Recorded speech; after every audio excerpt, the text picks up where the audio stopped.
বলা হয়ে থাকে ঢাকার মতো স্ট্রিট ফুডের সম্ভার বাংলাদেশের কোনো শহরে নেই।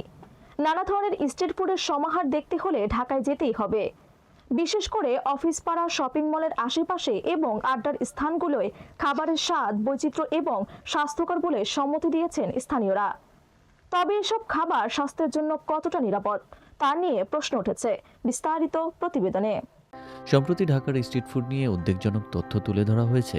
স্ট্রিট ফুড বিশেষ করে biryani, chowmein, egg roll, fish fry, mutton কষা, চিকেন চাপ এসবের প্রতি মানুষের আকর্ষণ যেমন বাড়ছে, তেমনি সেই খাবারের গুণমান ও নিরাপত্তা নিয়ে প্রশ্ন উঠেছে।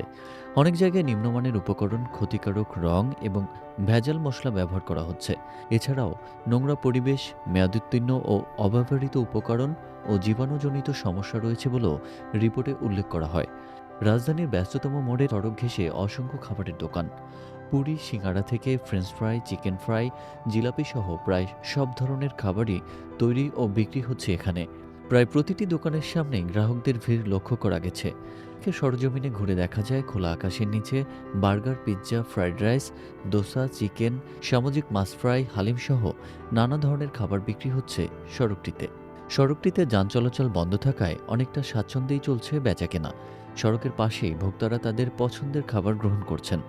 যারা খাবারগুলো খাচ্ছেন তাদের প্রতি পরামর্শ, খাবার খাওয়ার সময় এর রং ও গন্ধ দেখবেন। খাবারে যদি আর্টিফিশিয়াল কালার দেওয়া থাকে তা বর্জন করতে হবে। খাবারের গন্ধে যদি সেটা নষ্ট ও খারাপ মনে হয় তাহলে তা খাবেন না।